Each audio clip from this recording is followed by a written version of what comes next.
الحمدللہ رب العالمین والعاقبۃ للمتقین والصلاۃ والسلام علی سید الانبیاء والمرسلین والصلاۃ والسلام علی آباء سید الانبیاء والمرسلین والصلاۃ والسلام علی امہات سید الانبیاء والمرسلین والصلاۃ والسلام علی اعمام سید الانبیاء والمرسلین لا سیما افضل البشر بعد الانبیاء بالقول الغالب خیر الناصرین سیدنا ابو طالب علیہ الصلاۃ والسلام وعلی آلہ واصحابہ واہل بیتہ وعطرتہ وعشیرتہ اجمعین اما بعد فاعوذ باللہ من الشیطان الرجیم بسم اللہ الرحمن الرحیم انما الصدقات للفقراء والمساکین والعاملین علیہا والمؤلفۃ قلوبہم وفی الرقاب والغارمین وفی سبیل اللہ وابن السبیل فریضۃ من اللہ واللہ علیم حکیم۔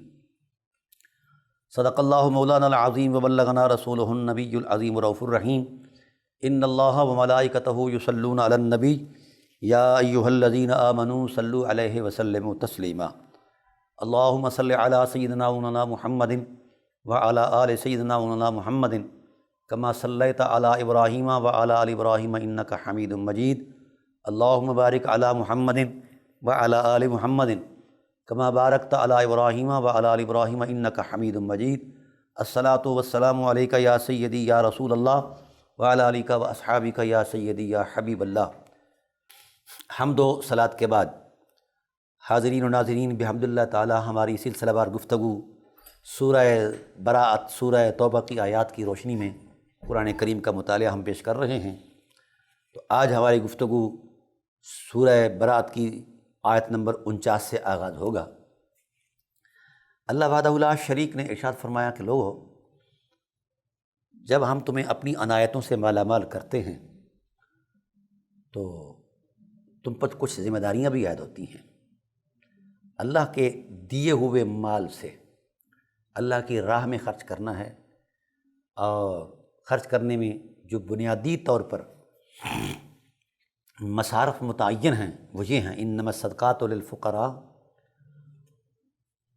محتاجوں کے لیے جو ہیں یہ صدقات ہیں، فقیروں کے لیے، والمساکین، اور مسکینوں کے لیے یہ صدقات ہیں، والعاملین علیہا، اور جو زکوٰۃ کو جمع کرتے ہیں مزدور ان کے لیے، والمؤلفۃ قلوبہم، اور کسی کو دین پر رغبت دینے کے لیے، تلیف قلب کے لیے بھی زکوٰۃ دینا ہے، وفی الرقاب، اور کسی کی گردن چھڑانا یعنی غلام کو آزاد کرانا، والغارمین، اور جو مقروض ہو، مقروض کو قرضے سے نجات دلانے کے لیے بھی زکوٰۃ دی جا سکتی ہے، اور اللہ تعالیٰ کے راستے میں، وابن السبیل، اور مسافر کو بھی۔ فریضۃ من اللہ، یہ اللہ کی طرف سے فریضہ ہے۔ واللہ علیم حکیم، اور اللہ نے یہ جو فرض عائد فرمایا ہے اپنی غالب حکمت کے ساتھ بیان فرمایا ہے۔ اور اللہ تعالیٰ کی ذات نے یہاں بڑا خوبصورت تصور عطا فرمایا کہ جب تم معاشرے کے محروم طبقات کے ساتھ محبت کرو گے تو اللہ تمہارے رزق میں برکت دے گا اور اخلاق میں پاکیزگی دے گا۔ یہ بات بڑی قابل غور ہے۔ اور پھر ساتھ ساتھ یہ فرمایا کہ نظم زندگی کے لیے یہ جو اتار چڑھاؤ ہم معیشت کے حوالے سے کرتے ہیں، کسی کو زیادہ دے دیا، کسی کو تھوڑا دے دیا، تو یہ حکمت ہے۔ اور اگر ہر ایک کو برابر سرابر کر دیے جائے تو زندگی معطل ہو جائے، فساد سے بھر جائے، ایک دوسرے کے ساتھ راہ و رسم محبت کا کوئی تصور نہ رہے، ہر شخص اپنی جگہ پر اپنے مقام پر اتراتا رہے اور غرور کرتا رہے۔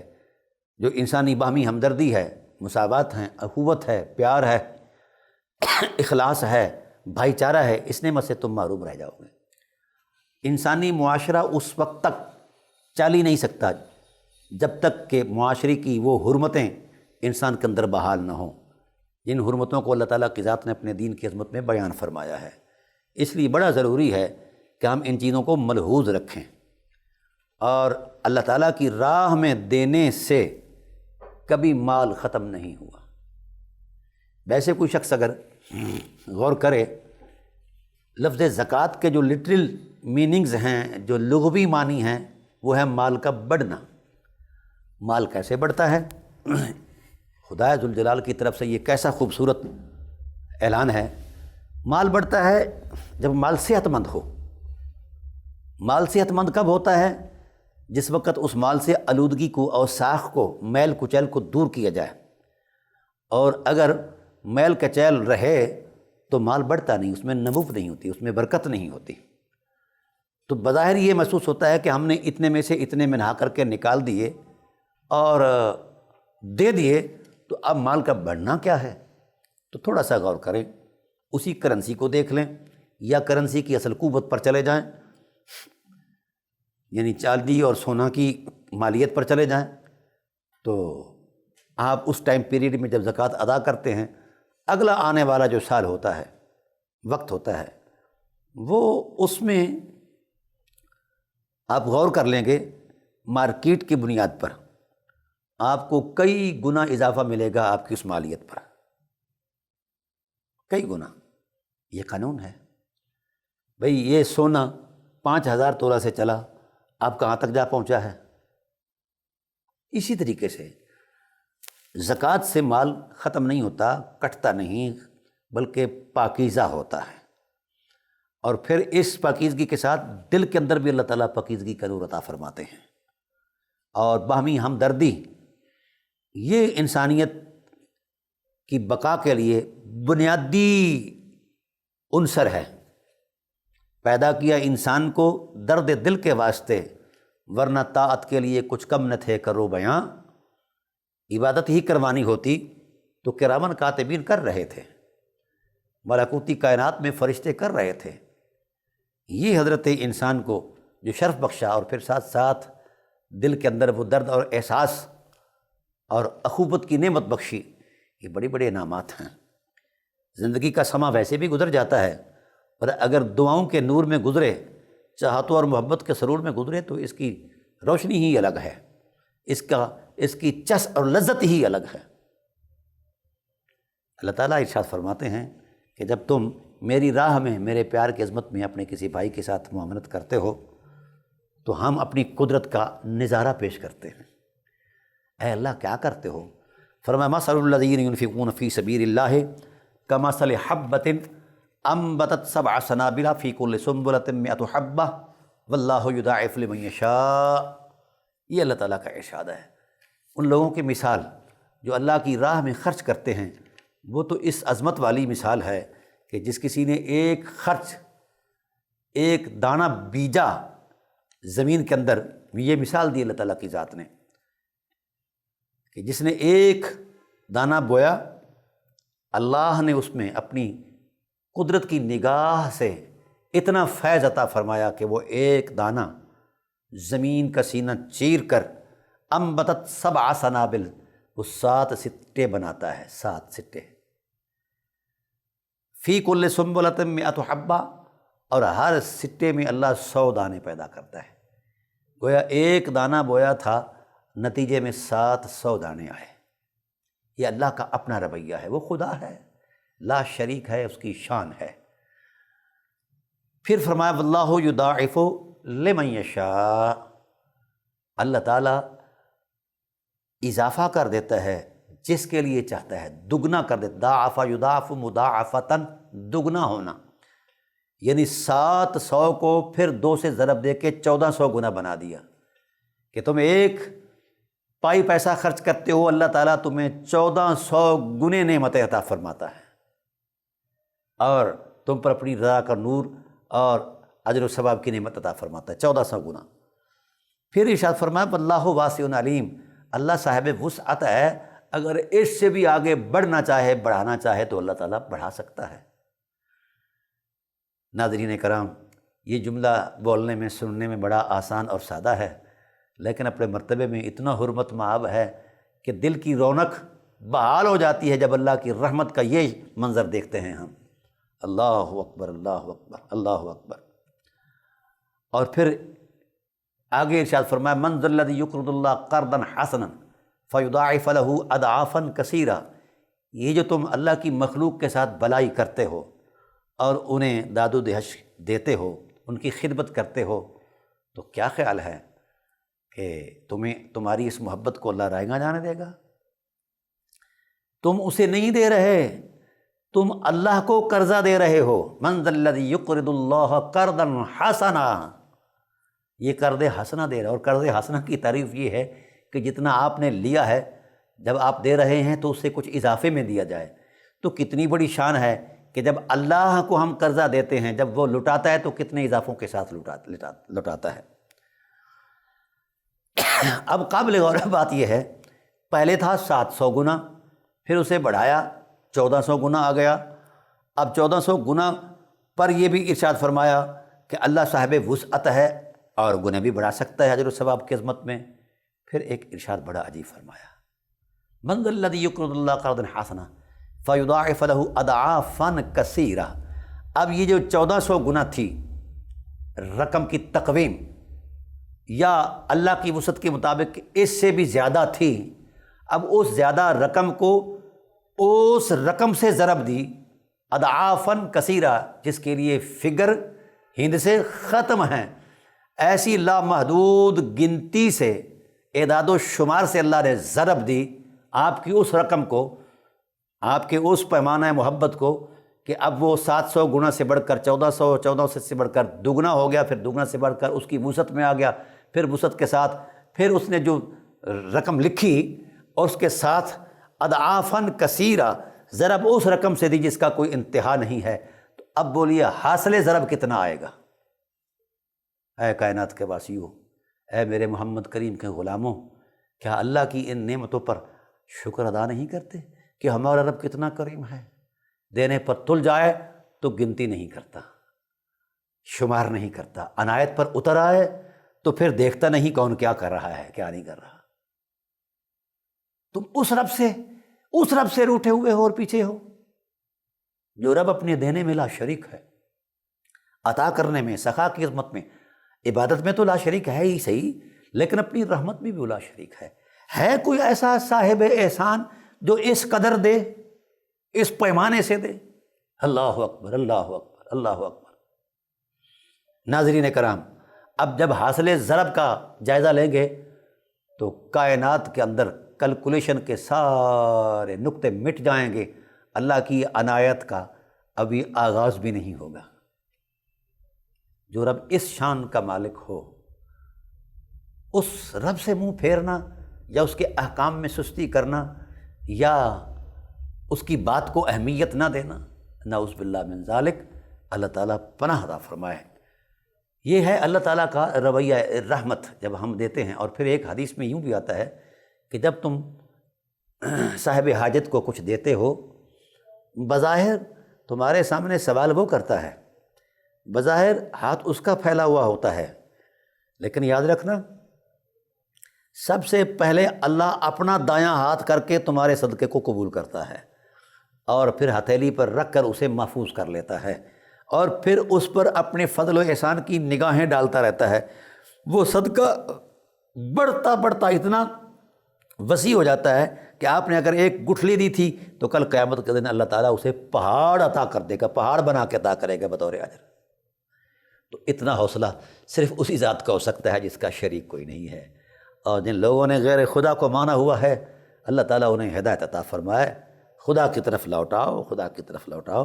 اور پھر اللہ تعالیٰ کی ذات نے دینے کے قواعد بھی بیان فرمائے ہیں۔ یہ چونکہ ہماری گفتگو کا حصہ تھی، اس لیے میں نے سمجھا کہ اس کو الگ سے پورے وقار کے ساتھ بیان کروں۔ اللہ تعالیٰ کی ذات نے دینے کے بھی آداب بیان فرمایا دینے والے جب دیتے ہو تو سب سے پہلے لینے والے کے مرتبے، مقام اور عزت نفس کا خیال رکھنا، اس کے وقار کو مجروح نہیں ہونے دینا، اور کبھی محسن بن کر نہ دینا بلکہ خدمت گزار بن کر دینا ہے۔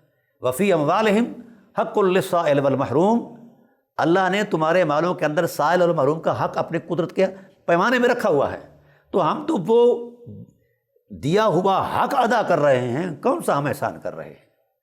اس لیے ان کو کبھی بھی ممنون احسان نہ بنانا، بلکہ ان کے ممنون احسان رہنا کہ انہوں نے تمہارے اس صدقہ کو قبول کر کے تمہیں اللہ کی بارگاہ میں بھرم والا بنایا ہے اور توفیق والا بنایا ہے، عنایت والا بنایا ہے۔ اس لیے حضور نبی کریم صلی اللہ علیہ وسلم نے ارشاد فرمایا کہ لینے والا بھی محسن ہے اور دینے والا بھی محسن ہے۔ تو اصحاب رسول نے عرض کی، یا رسول اللہ، دینے والے کا احسان تو محسوس ہوتا ہے، لیکن لینے والے کا احسان کیا ہے؟ تو آپ صلی اللہ علیہ وسلم نے ارشاد فرمایا، جب اس نے قبول کیا، اس کا صدقہ اللہ کے دست قدرت میں گیا، تو شرف قبولیت جب ملتی ہے تو اس وقت اللہ کی رضا کا جو نور ملتا ہے اس کا اندازہ کسی کے پاس نہیں ہے۔ لہذا وہ چونکہ باعث بنا ہے اللہ کی رضا کا، اس لیے اس نے اس بنیاد پر اس پر احسان کیا ہے، اس کا صدقہ قبول کیا ہے۔ الذین ينفقون اموالهم فی سبیل اللہ، یہ بات انتہائی قابل غور ہے، آداب ہیں، یعنی اللہ کی راہ میں دینے کے بھی آداب ہیں۔ بوجھ نہ سمجھنا، اسے اللہ کی محبت کا نور سمجھنا، اس کے قلب روح گرما جائیں، اس محبت سے سرشار ہو جائیں، تو سمجھیں کہ مجھ پر اللہ کا فضل ہے کہ دیتے ہوئے بھی مجھے اللہ خوشی کی نعمت عطا کر رہا ہے۔ اللہ اکبر۔ لینے والے کی خوشی تو ضرورت کی بنیاد پر محسوس ہوتی ہی ہے۔ کاش کتنا اچھا ہو کہ دینے والا بھی اپنی خوشی خوش دلی اور تمنائے طلب اور محبت کے ساتھ دے، اور اپنی ذمہ داری سمجھ کر دے، اور پورے احترام اور وقار کے ساتھ دے۔ الذین ينفقون اموالهم فی سبیل اللہ ثم لا یتبعون ما انفقوا منا، یہ بات آداب ہیں دینے کے۔ جب تم کسی کو دیو، جب بھی تم نے خرچ کرنا ہے اللہ کی راہ میں، جب بھی تم کسی کو دو گے تو خبردار زندگی میں کبھی بھی اس احسان کا تذکرہ نہیں کرنا کہ میں نے دیا ہے۔ اللہ اکبر، اللہ اکبر۔ کمال کے بندے ہیں وہ لوگ، اللہ تعالیٰ یہ اس ادب کو ملحوظ رکھنے والوں کا مرتبہ بیان فرما رہا ہے۔ فرمایا جو لوگ اللہ کی راہ میں خرچ کرتے ہیں پھر اس کے پیچھے نہیں پڑتے جو دیا ہے کہ میں نے دیا ہے، یاد دہانی بھی نہیں کراتے، ہائے ہائے ہائے، اللہ اکبر۔ ثم لا یتبعون ما انفقوا منا، جو کچھ وہ خرچ کر چکے اس پر احسان نہیں جتلاتے، ولا اذن، اور نہ ہی کوئی تکلیف دیتے ہیں لینے والے کو کسی قسم کی، یعنی اس کی حرمت کا لحاظ رکھتے ہیں۔ لہم اجرہم عند ربہم، او بھائی ایسے بندے کا اجر تو اس کے رب کی بارگاہ میں ہے۔ رب اپنی شان اجر عطا کرتا ہے کہ اس نے اس مسکین کا بھرم رکھا ہے، نہ جانے خدا اس کا کہاں کہاں بھرم رکھے گا۔ اللہ اکبر۔ نبی پاک صلی اللہ علیہ وآلہ وسلم نے ارشاد فرمایا، من نفس من اخیہ کربۃ نفس اللہ لہ سبعین کربۃ یوم القیامہ، جو شخص کسی اپنے مسلمان بھائی کی ایک تکلیف کو دور کرتا ہے، اللہ کل قیامت کے دن اس کی 70 مشکلوں کو آسان کر دے گا۔ میں نے ایک مشکل کا حل کرنے کے لیے اپنا کردار دیا، اور میرا وہ کردار اتنا خدا کو پسند آیا کہ اللہ قیامت کے دن میری 70 مشکلوں کو آسان کر دے گا، جہاں مجھے قدم قدم پر ہزاروں مشکلات کا سامنا ہوگا۔ تو میں عرض کروں گا اپنے ناظرین سے کہ وہ کردار ترتیب دیتے جائیں، اس دنیا سے گزریں، ان راہوں سے گزریں جن کے خطوط مٹا نہیں کرتے، ان نقوش محبت کو قائم کریں جن کی حفاظت فرشتے کیا کرتے ہیں، اللہ کیا کرتا ہے، قرآن کیا کرتا ہے۔ اللہ اکبر۔ الذین ينفقون اموالهم فی سبیل اللہ ثم لا یتبعون ما انفقوا منا ولا اذى لهم اجرهم عند ربهم، اللہ کی بارگاہ میں ان کا بڑا مقدس اجر ہے۔ سب سے پہلی بات یہ، ولا خوف علیہم، ان کو دنیا کے اندر بے خوف کر دیا جاتا ہے، کوئی خطرہ اسے نہیں دبوچتا، وہ اللہ کے حفاظت کے نور میں آ جاتا ہے۔ اللہ اکبر۔ ولا هم یحزنون، اور نہ ہی قیامت کے دن کو غمزدہ کیا جائے گا۔ یہ کتنا بڑا سودا ہے، دینا ہم نے وہی ہے، 100 میں سے 2.5 روپے دینے ہیں، لیکن اس دینے میں اگر اخلاص کا نور موجود ہوگا تو پھر وہ اتنا بڑھ جائے گا کہ آسمان و زمین کے خلائیں اور پیمانے چھوٹے ہو جائیں گے، آپ کی محبتوں کا نور اس پر غالب آ جائے گا۔ اللہ اکبر، اللہ اکبر۔ یہ آداب ہیں کہ اللہ اسے ضائع نہیں کرتا، یعنی صدقہ کرنے والے کو اللہ تعالیٰ ضائع نہیں کرتا۔ حضور کا ارشاد ہے، الصدقۃ ترد البلاء، صدقہ بلاؤں کو رد کر دیتا ہے۔ اور ہزاروں تجربے یہ گزرے ہیں، صدقہ دینے والوں پر اللہ کی رحمتیں ہوتی ہیں۔ جب پہلی وحی نازل ہوتی ہے،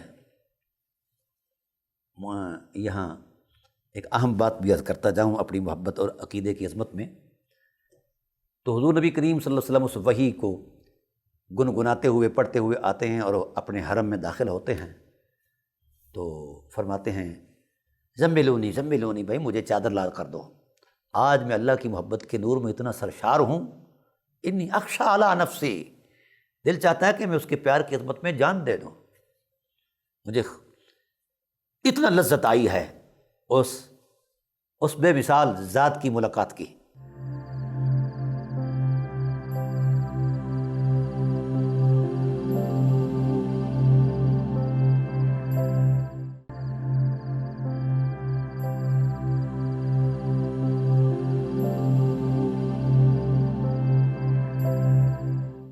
ام المومنین حضرت عائشہ صدیقہ نے یہ کلمات سنے تو سمجھی کہ حضور نبی کریم صلی اللہ علیہ وسلم کسی انہونے خوف کا تصور دے رہے ہیں، تو سلام ہو اس ماں کو جس ماں کو خدا سلام کرتا ہے، جبرائیل سلام کرتا ہے، رسول سلام کرتا ہے، سلام ہو اس ماں کو۔ وہ فرماتے ہیں لن یخزیک اللہ ابدا، لن یضیعک اللہ ابدا، اے میرے مہاراج، میری جان، میرے ایمان کے مالک، میری جان اور مال کے مالک، اے محبوب مکرم، اللہ کبھی آپ کو ضائع نہیں کرے گا، یہ میں ضمانت دیتی ہوں، اللہ نہیں ضائع کرے گا۔ کیوں؟ حالات اس انداز کے ہیں کہ آج ایک عجیب سی کیفیت سے میں گزر رہا ہوں، تو فرمایا کبھی اللہ تعالیٰ آپ کو پریشان نہیں ہونے دے گا، نہ کبھی آپ کو ضائع ہونے دے گا۔ کیوں؟ ان تحمل الکلہ، میرے حبیب آپ کی فطرت کا خاصہ ہے کہ آپ غم زدوں کے آقا ہیں، ان کے غم کو دور کرنے والے ہیں۔ جب کوئی بوجھ تھلے دب جائے تو آپ اس کی مشکل کشائی کرتے ہوئے اس کے بوجھ کو اتار کر پھینک دیتے ہیں اور اسے رحمت کے سینے سے لگا کر نئی روشن حیات عطا فرما دیتے ہیں۔ تو لہذا جو لوگوں کو زندگیاں دے، حرمتیں دے، وہ کیسے ضائع ہو سکتا ہے؟ لن یخزیک اللہ ابدا ان تحمل الکلہ وتکسب المعدوم، جو کوئی معدوم ہو جائے، بے نوا ہو جائے، جسے دنیا دھتکار دے، اے محمد تو اسے دامن میں لے لیتا ہے۔ یہ کیسے ہو سکتا ہے کہ اللہ تعالیٰ آپ کو ضائع کر دے؟ ایسا شخص جو مخلوق خدا پر اتنا رحیم ہو، اتنا کریم ہو، اتنا حلیم ہو، علم، رحم، کرم بھی ناز کرنے لگ جائیں کہ کیا رحمت مصطفیٰ ہے اور کیا رحیمیت مصطفیٰ ہے، کیا کرم اور حلیمیت مصطفیٰ۔ اللہ اکبر۔ وتکسب المعدوم وتعین علی النوائب بالحق، جب کوئی مشکلوں سے دوچار ہوتا ہے تو اے محبوب آپ مشکل کشا بن کر آتے ہیں، تو مشکل کشاؤں کو ضائع نہیں کیا جاتا۔ یہ عقیدہ ہے ام المومنین کا، اور یہ بخاری سے لے کر ہر کتاب کے اندر موجود ہے، یہ پہلی وحی کے اندر۔ یہ الگ بات ہے کہ کچھ بد مزاج مولانا صاحبان جو ہیں ان حقیقتوں پر نظر نہیں رکھتے اور اپنا مذہب تراش لیتے ہیں۔ یہ تین عقیدے امت کو ام المومنین نے دیے ہیں، ان تحمل الکلہ وتکسب المعدوم وتعین علی النوائب الحق، یہ تین عقیدے دیے ہیں۔ تو گویا یہ بات طے ہے شروع سے، کوئی تجربہ تو ایسا تھا کہ ام المومنین نے بڑے یقین کے ساتھ یہ بات حضور سے کہہ دی، کوئی مشاہدہ اور کوئی یقین تھا کہ ایسا بندہ ضائع نہیں ہوتا۔ تو مخلوق خدا سے بلائی سے پیش آنے والا ضائع نہیں ہوتا، دنیا سے جب وہ اٹھتا ہے وہ چلا جاتا ہے مگر اس کا کردار زندہ رہتا ہے۔ آج بھی ممبروں کی زینت بنا ہوا ہے یہ کلمہ کہ حضور قاسم رزق ہیں۔ یہ کوئی تصور تھا، یہ کوئی حقیقت تھی، تو آج بھی ہماری سچائی میں اور ہمارے عقیدے کی عظمت یہ باتیں موجود ہیں۔ اور اس سے پہلے حضور نبی کریم صلی اللہ علیہ وآلہ وسلم کا خاندان تو پھر سبحان اللہ، وہ راہ و رسم محبت میں عطا کرنے میں تو بے مثال تھا، بلکہ بعض نفوس قدسیہ تو ایسے گزرے ہیں کہ ان کا اصلی نام ہی ان کی اس وصف سخاوت کی حرمت میں چھپ جاتا ہے۔ حضرت عمرو العلا حضور کے پردادا ہیں، مگر آج کوئی بھی نہیں جانتا کہ وہ عمرو العلا ہے، حضرت ہاشم کا نام جانتے ہیں۔ ہاشم نام نہیں ہے، آپ کا وہ وصف رحمت ہے جس سے لوگوں کو نوازا کرتے تھے۔ اس لیے ناظرین کرام، ان عادات میں جب انسان آتا ہے تو اللہ تعالیٰ اسے ضائع نہیں ہونے دیتا، اور اللہ تعالیٰ نے یہ وعدہ کیا ہے لا خوف ولا هم يحزنون، نہ وہ یہاں کسی خوف میں مبتلا ہوں گے اور نہ قیامت کے دن۔ قول معروف، یہ دوسرا ادب بتایا، خیر من صدقۃ یتبعها اذى، جب اگر آپ دیتے ہو اور دینے کے بعد پھر کوئی ایسا بول دیتے ہو جو لینے والے کی اذیت کا باعث بنتا ہے، تو اس سے نہ دینا بہتر ہے کہ تم کوئی اچھی بات کہہ کے اسے ٹال دو، ٹھیک ہے، تاکہ تمہارا بھرم بھی رہے، اس کا بھرم بھی رہے۔ واللہ غنی حلیم، اللہ بے نیاز ہے اور صاحب حلم ہے، خبردار ایسی باتوں سے باز رہو۔ یا ایھا الذین آمنوا لا تبطلوا صدقاتکم بالمن والاذی، ایمان والو اپنے صدقات کو باطل نہ کرو احسان جتلا کر اور تکلیف دے کے۔ کالذی ینفق مالہ رئاء الناس، اس طرح کا دیا ہوا صدقہ تو ایسے ہو جاتا ہے کہ جس نے لوگوں کو دکھلاوے کے لیے اپنا مال دیا، اس کا اللہ اور اس کے رسول پر اور آخرت پر یقین نہیں۔ فمثلہ کمثل صفوان، اس کی مثال ایسے صدقے کی خیرات کی مثال تو ویسے ہی ہے کہ جس طرح ایک چٹان ہو اور اس پر مٹی اور گرد ہو، فاصابہ وابل، پھر ایک زوردار پانی وہاں آئے، بارش آئے، فترکہ صلدا، وہ چٹان کی چٹان رہے، نہ وہ مفید ہو نہ وہ استفادہ کر سکے۔ بے حقیقت ہے ایسا صدقہ، جس صدقے کے پیچھے اس طرح کے جذبات ہیں، احسان جتلانے کے جذبات ہیں یا اذیت دینے کے جذبات ہیں، اللہ سے ڈر جاؤ، ایسا نہیں ہے۔ لا یقدرون علی شیء مما کسبوا، اب اس پر کچھ بھی نہیں بیجا جا سکتا، وہ پتھر کی چٹان ہے، کیا اگائے گی؟ ومثل الذین ینفقون اموالهم ابتغاء مرضات اللہ، کچھ بلند بخت ایسے ہیں حبیب لوگ، جب اللہ کی راہ میں خرچ کرتے ہیں تو ان کے سامنے نمود و نمائش نہیں ہوتی، ناموری نہیں ہوتی، بڑا پن نہیں ہوتا، بلکہ وہ اللہ کی رضا کے نور میں حسن بندگی میں اتر جاتے ہیں کہ خود میں نہیں رہتے، یہ کہنا شروع کر دیتے ہیں یہ جو کچھ ہے میرے رب کا ہے، وہی دے رہا ہے، میں تو صرف ایک نوکر کی حیثیت سے پیش کرنے کی اہلیت رکھتا ہوں اور یہ پیش کر رہا ہوں۔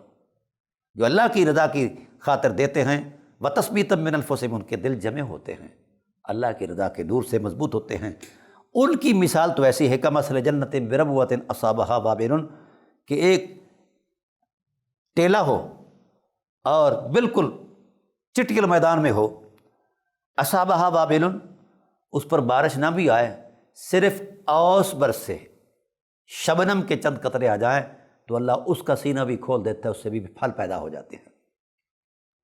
یہ حسن نیت کی عظمت ہے۔ فَأَتَتْ أُكُلَهَا ضِعْفَيْنِ، تو دگنا چگنا اس کا پھل آتا ہے۔ فَإِن يُصِبْهَا وَابِلٌ، اگر زوردار می نہ بھی برسے، پانی اوس کے قطرے پڑ جائیں تو بھی وہ اپنا فیض دیتی ہے۔ وَاللَّهُ بِمَا تَعْمَلُونَ بَصِيرٌ، اللہ تعالیٰ اس کو جان رہا ہے، اللہ تعالیٰ جو تم کر رہے ہو اس کو خوب جانتے ہیں۔ تو ناظرین کرام، یہ بات طے ہے، جب سودا اللہ سے ہو اور اللہ ہی کے لیے ہو تو اس کا مقام کچھ اور ہوتا ہے، جو عمل ہو بے غرض اس کی جزا کچھ اور ہے۔ ہمارے ہاں ثواب کا ارادہ بھی ہوتا ہے، ہونا چاہیے، شرعاً ممنوع نہیں، لیکن میں یہ سمجھتا ہوں کہ جب اللہ تعالیٰ کی ذات نے عنایت فرمایا ہے تو اس میں ثواب کے ارادے کا دخل نہیں، اس کی مشیت کا نور شامل ہے، میں نے عطا کرنا ہے، تو ثواب تو اللہ نے بطور اجر عطا کرنا ہی ہے، اور اگر اس غرض سے بھی بلند ہو کر کہ میرا رب راضی ہو جائے، میں اس کے بندے کی خدمت کر رہا ہوں اور اس کو یہ نعمت پیش کر رہا ہوں، تو اس پر جو اللہ کی رضا کا نور غالب آتا ہے اس کی کوئی مثال نہیں ملتی اور اس کا کوئی اندازہ نہیں کر سکتا۔ اس واسطے اللہ تعالیٰ کی ذات نے دینے والوں کو یہ آداب سکھائے ہیں کہ ایسا کبھی ذہن میں نہ آئے، اور پھر خاص کر ان لوگوں کو دیا جائے، للفقراء المہاجرین الذین اخرجوا، للفقراء الذین احصروا فی سبیل اللہ لا یستطیعون ضربا فی الارض یحسبهم الجاہل اغنیاء من التعفف تعرفهم بسیماہم لا یسألون الناس الحافا وما تنفقوا من خیر فإن اللہ بہ علیم۔ اب اللہ تعالیٰ کی ذات والا صفات نے ارشاد فرمایا کہ خاص کر ان لوگوں کا دھیان رکھا جائے جو اپ ٹو ڈیٹ لگتے ہیں اور بڑے لگتے ہیں کہ جناب والا یہ ٹھیک ٹھاک ہیں، لیکن اندر سے وہ ٹوٹے ہوئے ہوتے ہیں، لیکن عزت نفس اور خدائے ذوالجلال کی ذات کے ساتھ تعلق کا جو وقار ہے اس کو ملحوظ رکھتے ہیں کہ ہم کسی کے سامنے خدائے ذوالجلال کا شکوہ نہیں کرنا چاہتے، اللہ ہمیں دیکھ رہا ہے۔ تو اللہ فرماتے ہیں ایسے لوگوں کو تلاش کر کے دو، للفقراء الذین احصروا فی سبیل اللہ، جو اللہ کے راستے میں روکے جاتے ہیں، لا یستطیعون ضربا فی الارض، وہ چلنے پھرنے کی ہمت نہیں رکھتے۔ یحسبہم الجاہل اغنیاء، جاہل آدمی، ناسمجھ آدمی اس کو غنی سمجھتا ہے کہ یہ بڑا مالدار ہے، اپ ٹو ڈیٹ ہے، بڑے اچھے کپڑے پہنے ہوئے ہیں، حالانکہ وہ اندر سے ٹوٹا ہوا ہوتا ہے۔ لا یسألون الناس الحافا، اللہ اکبر، تعرفہم بسیماہم، آپ ان کی پیشانیوں سے پہچان جاتے ہیں کہ اندر میں کچھ ٹوٹ پھوٹ ہے، لیکن وہ اظہار نہیں کرتے۔ لا یسألون الناس الحافا، لوگوں سے لپٹ لپٹ کر وہ بات نہیں کرتے۔ یہ بڑی بات عرض کر رہا ہوں، وہ کسی کے سامنے دستے طلب دراز نہیں کرتے۔ کیوں نہیں کرتے؟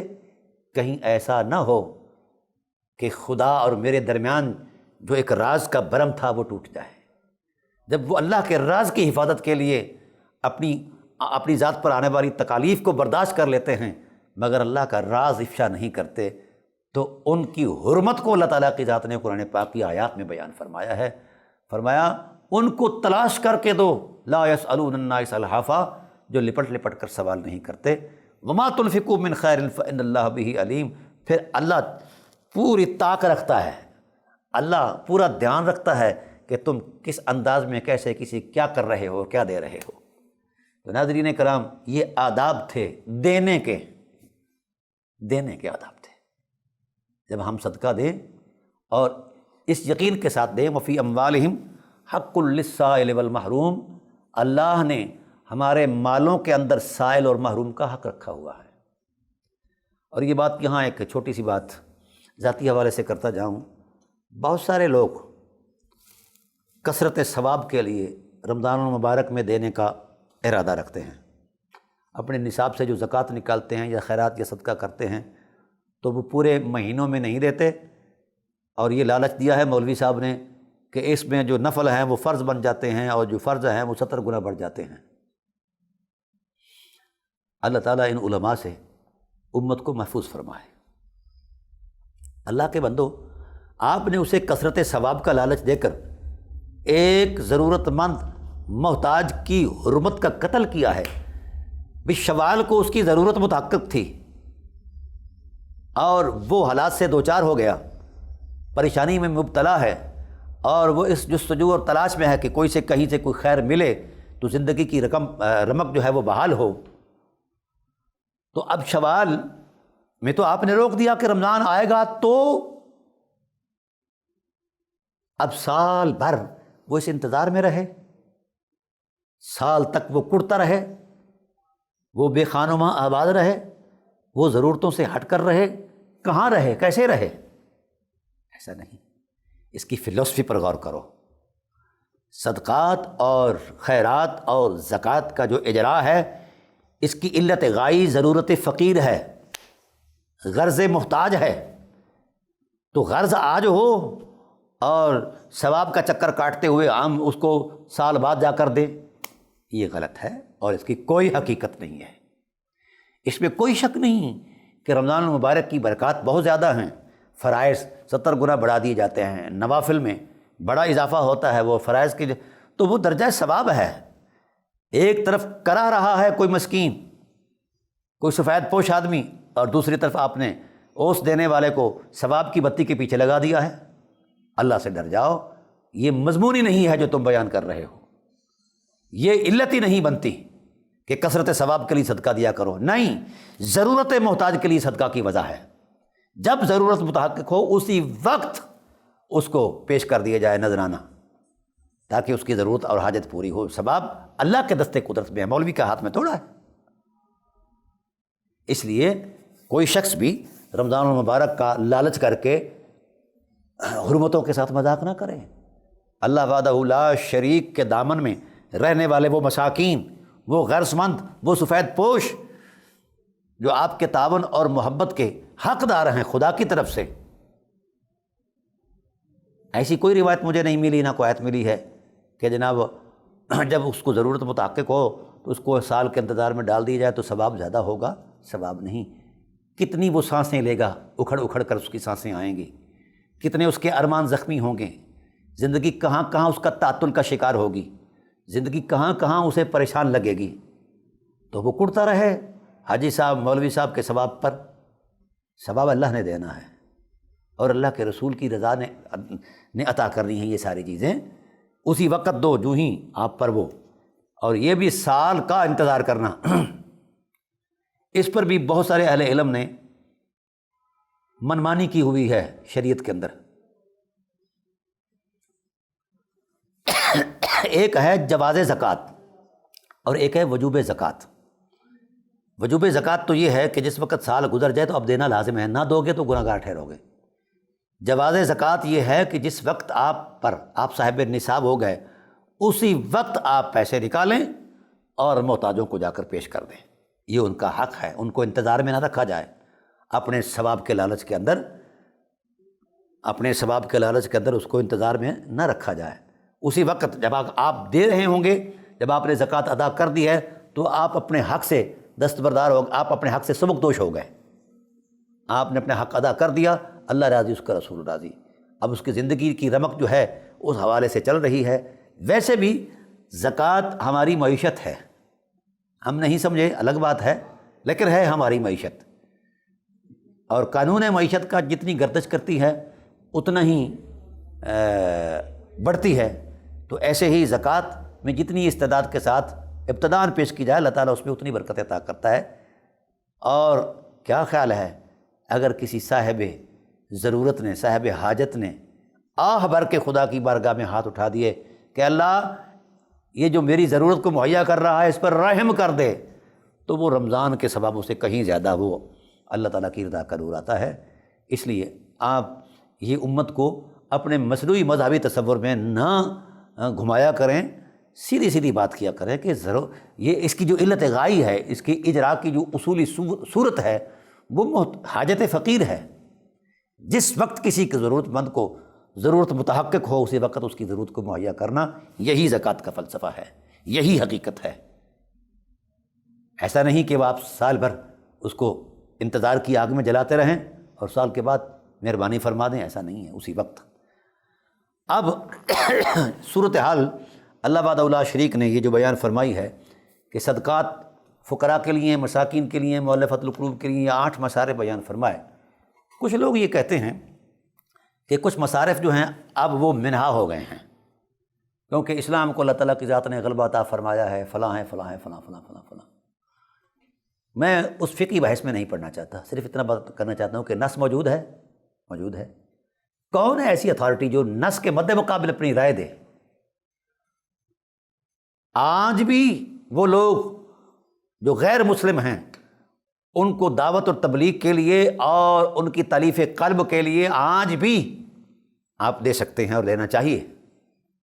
اور بڑا المیہ یہ ہے کہ کوئی مسلمان اہل تشیع سے اہل سنت بن جائے تو اگلے دن اشتہارات میں بڑا نام آتا ہے اور بڑے جلسے ہوتے ہیں اور بڑی داد و دہش ہوتی ہے، اور سمجھا جاتا ہے کہ یہ شاید کفر سے مسلمان بنا ہے، یہ لوٹایا ہے کفر کی طرف سے، یا ایسے ہی کوئی سنی ایسا ہو جائے یا دیوبندی یا اہل حدیث۔ تو اس حوالے سے یہ شور شرابہ ہمارے مولوی صاحبان سٹیجوں پر کرتے ہیں اپنی مارکیٹ بنانے کے لیے اور شوربہ سیدھا کرنے کے لیے، ان کی کوئی حقیقت نہیں ہے۔ کبھی ایسا بھی ہوا کہ کسی غیر مسلم نے، عیسائی نے، یہودی نے، سکھ نے یا اور کسی شخص نے اسلام کو قبول کیا ہو، اس کو بھی پذیرائی دی جائے، اس کی تلیف قلبی کی جائے؟ فتوے تو بڑے لگاتے ہیں، قربانی کس نے دینی ہے، کردار کس نے دینا ہے؟ اب جو مسلمان ہوتا ہے اس کے مذہبی لوگ جو ہیں، وہ عیسائی ہے، یہودی ہے یا کسی بھی منظر نامے سے وہ آیا ہے، اب اس سے وہ ڈسکنیکٹ ہو گیا اس سوسائٹی سے، اس کلچر سے، ہم اس کو اپنے کلچر میں جگہ ہی نہیں دیتے، احترام ہی نہیں دیتے، اور یہ ضرور کرتے ہیں کہ اسلام کہاں، اسلام غالب ہے؟ کس نے کہا کہ اسلام غالب ہے؟ کہاں ہے آپ کی سیاسی قوت، اجتماعی قوت، اجتماعی وحدت کہاں ہے؟ جھوٹ بولتے ہیں۔ اسلام کو ہم جیسے ملے، یہ المیہ اسلام کے لیے، اللہ تعالیٰ ہمیں معافی عطا فرمائے۔ اسلام کو جب صدیق اکبر جیسے ملے، عثمان غنی جیسے ملے، فاروق اعظم جیسے ملے، مولا کائنات جیسے ملے، اس وقت اسلام کی غلبی کی صورت ایک الگ تھی۔ آج تو ہم اسلام کے نام پر تماشا کر رہے ہیں۔ اس لیے ضروری ہے کہ اس شخص کو تالیف قلب کی عظمت میں اسی طرح دیا جائے جس طرح نص بول رہی ہے اس لیے یہ جوڑ توڑ کوئی معقول نہیں ہے، نہ اس کی کوئی دینی حقیقت ہے اور نہ کوئی اس پر دلیل ہے کسی کے پاس۔ اللہ تعالیٰ کی بارگاہ میں دعا ہے کہ اللہ تعالیٰ حق عرض کرنے کی توفیق عطا فرما کے اس پر چلنے کی توفیق عطا فرمائے، اور ہم عزت دیں آنے والے کو اپنے ماحول کے اندر، اللہ تعالیٰ ہمیں بھی عزت عطا فرمائے گا۔ وما علینا الا البلاغ المبین۔